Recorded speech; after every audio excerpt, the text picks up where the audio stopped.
Do you know the difference between a brand and brand identity?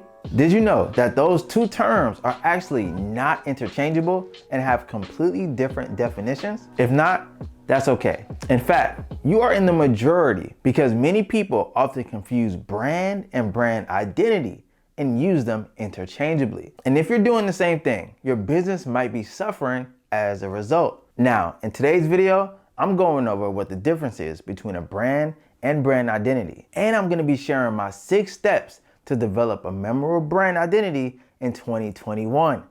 Stay tuned.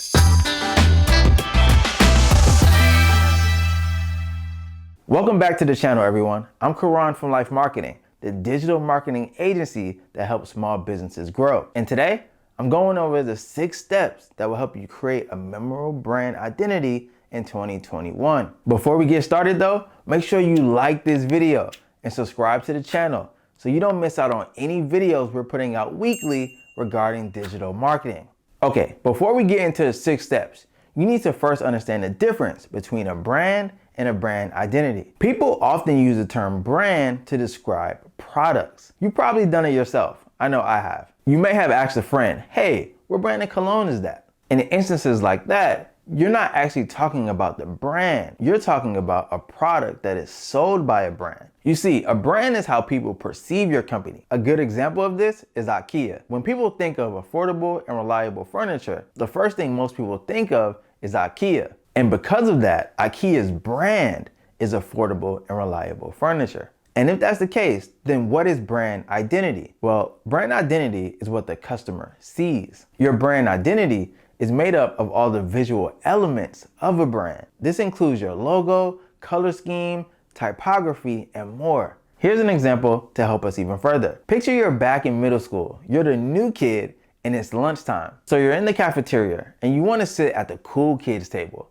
but you notice that you don't quite have the look that's needed to sit at the table. So you buy yourself some new Yeezys, you get a haircut, and you change up your style. The things that you change would act as your brand identity. They are the tangible features that you can control to influence how others see you. But why would someone go through the trouble? What makes brand identity so important? As I mentioned, brand identity is how others see you.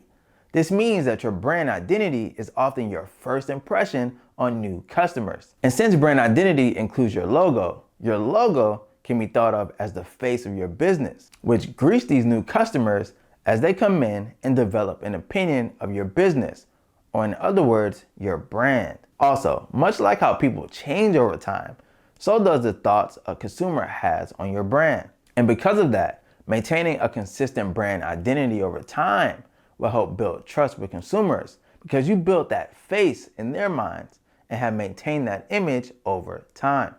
Also, by creating an identity for your brand, you are giving it purpose. Your brand identity will help show consumers what you stand for as a business, which can be critical in determining why a consumer would choose to do business with you instead of your competitors. By selling a great product, you are bound to attract customers. But once these people purchase your product and become customers, how do they become repeat customers? Or better yet, advocates for your business? I'm sure you already guessed the answer is great brand identity. Because a great brand identity can provide a consumer with a sense of belonging, which is what keeps them coming back to your business and referring it to others. Let's go over what makes a strong brand identity. For starters, your brand needs to be unique. This will help you stand out from your competition and grab the attention of your target audience. You also want your brand to be easily remembered. By making a visual impact on the consumer, which in most cases is done with your logo, they will remember your brand. And them becoming familiar can create a lifelong customer. Just look at Apple, for instance. Their logo, the apple with the bite taken out of it, is so memorable that you never see the name Apple on their products, right? They only have to use their logo because that's how powerful the brand identity is. And since we mentioned that brand identity can include a lot of variables, it's important that each piece that makes up your brand identity complements one another and works cohesively as a unit. Lastly, your brand identity has to be set up in a manner in which it can become scalable as well as easily changed if need be. Now you might be thinking, if I create a strong brand identity, why would I ever want to change that? And the answer is because we know that your brand, that gut feeling the consumer has about your product, services, or business can change over time. In order to remain successful though, your brand identity needs to adapt and grow with those changes. And now that you're armed with that understanding, let's move into the 6 steps to create a memorable brand identity in 2021.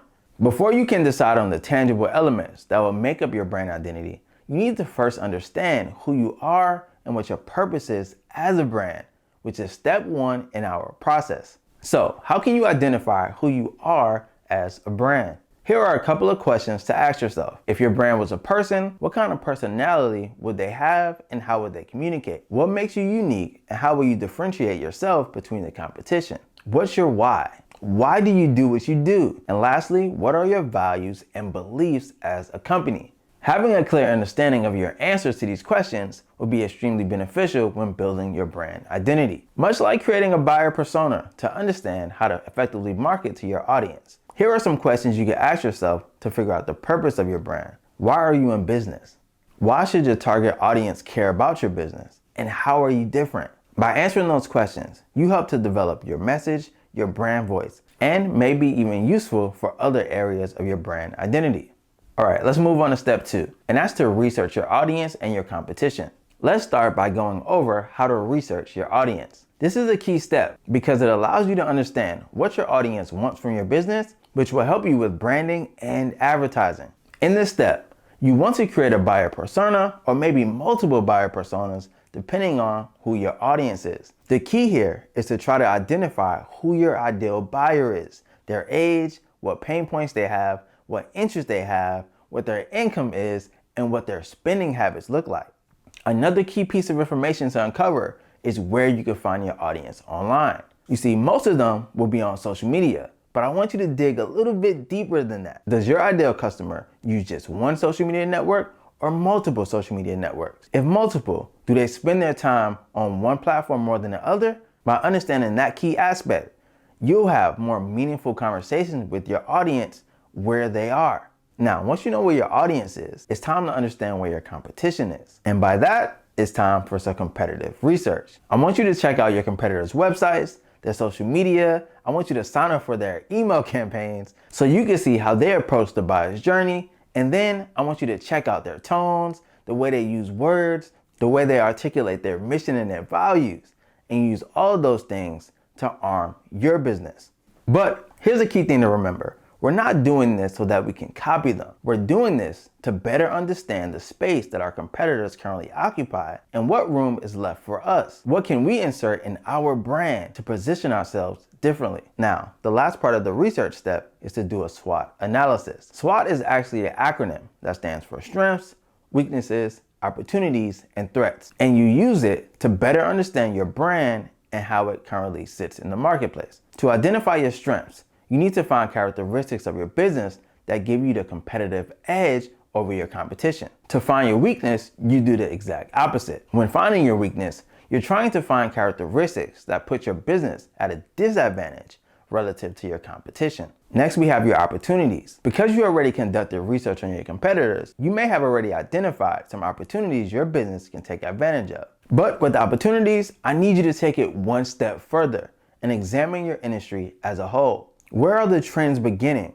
or changes currently in the trends, and identify opportunities your business can take advantage of before the competition even identifies them. Think Netflix back in the day that saw that everything was moving online while Blockbuster still had stores. Now, the last step in the SWOT analysis is threats. Threats are anything in your industry or environment that can cause problems for your business that you should be aware of. Things like price changes, cost of goods changes, industry and trend changes. Now, step 3 in this process is the design phase, where you design your logo and pick out other features that will make up your brand identity. Let's start with the logo. I know I don't have to say this, but your logo is extremely important. As we know, brand identity doesn't only include your logo. However, your logo is the most recognizable part of your brand. So you want to dedicate ample time here in order to create a logo that is powerful enough to deliver your brand's message while also being visually appealing.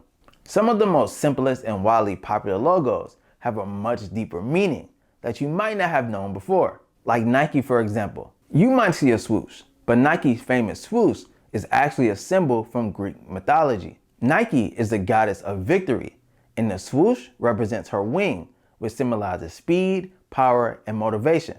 Okay, let's take a look at Amazon. Did you know that the arrow in the Amazon logo, pointing from the A to Z, is to signify that you can buy anything from A to Z on Amazon? Now, I'm not saying that you should go to the library to read up on Greek mythology to create your logo, but I do want you to understand that the type of thoughts and the amount of creativity that goes into this step. Heck, your logo appears on your website, your ads, your social media profiles, and much, much more. With your logo being featured in so many places, it should work cohesively with the rest of your brand identity. Now, once you choose your logo, it's time to choose your color palette. This is another big decision because everything from your website to your social media graphics will use the colors you choose. Now, choosing colors just because they're your favorite colors is not the best strategy. Instead, try taking a look at color psychology. Yes, you heard that right, color psychology. People have psychological ties to different colors. Each logo can stimulate a specific emotion. For this very reason, Facebook and Twitter both use blue. It's because blue is known to inspire trust and loyalty, and those are key components of their brand identity. Now, typically, most businesses will choose one primary color and multiple secondary colors to complement their primary color choice. Now, another part of creating a great brand identity involves your typography. Much like how colors trigger emotions, typography can also reflect a particular mood and personality for your brand identity. As you can see here, these are 4 main types of typography, which are serif, sans serif, script, and display. Your typography is part of the visual language of your brand, so much like each part of this step, take your time in choosing your typography. Typically, most brands will settle anywhere from 1 to 3 fonts for their brand. But the most important part of selecting a font is to make sure that it's easy to read. Now, the last part of this design step is picking out your design and shape. Now, what does that mean? When creating designs, like your logo, for example, what shapes go into it? Do you tend to use squares and rectangles for a more boxy look with sharp edges? Or do you use circles and ovals for a smooth finish with no rough edges? Much like colors in typography, shapes can also form certain thoughts in the consumer's mind, as you can see here. The next step in our process is to develop your brand voice. Like everything else, your brand voice is reflected in your social media posts, your advertisements, your emails, your blogs, and when you communicate with your audience. So when you begin to work on your brand voice, the first step is to establish the tone of your voice. Is it professional? Is it humorous? Is it friendly? Is it witty? No matter what you choose, the goal is consistency across all platforms and everything that you do. And that tone should match everything you created for your brand identity up until this point. For example, if your brand focuses on luxury goods, you probably want to have a professional tone to complement your sophisticated brand. In any case, you're giving your brand a voice so that it's capable of having conversations with your audience. All right, we're moving on to step 5. If you made it this far, you're so close to finishing the creation of your brand identity. Now, step 5 is to actually start marketing with your brand identity. Use the fonts you chose, the colors you chose, the shapes you chose, and also the voice you chose, and make sure it's reflected in all of your marketing materials. Here's an easy way to make sure you stay on brand. Now, it's not 100% guaranteed, but it definitely helps. So what I want you to do is to create a brand style guide. You see, a brand style guide is a guide that includes everything we've established in the process thus far. Anyone who reads your brand style guide should be able to create marketing material that looks and feels like your brand. And it doesn't have to be complicated. Make your brand style guide easy to follow with clear instructions for different usage scenarios. All of this will help your team create amazing content that looks and sounds exactly like your brand every single time. And consistency is what creates a lasting impression on your audience that will have them choosing your business over your competitors time and time again. Now, the final step in our process is to monitor your brand. That's right, the same way you would monitor an ad campaign after launch to optimize results, you'll be doing the same for your actual brand. However, when it comes to your brand, it's not as easy as advertisements that provide you with lots of analytics about how you could improve. But what I do want you to do is look at social media discussions, comments, posts, reviews, surveys, all about your brand to find out what people think. As Jeff Bezos once said, your brand is what people say about you behind your back. Once you understand how people talk about your brand and interact with your brand, then you'll be able to make the necessary changes to make sure your audience maintains a positive image of your brand. All right, marketing family, those are the 6 steps to create a memorable brand identity in 2021. If you found any of the information in this video valuable, give the video a like for me.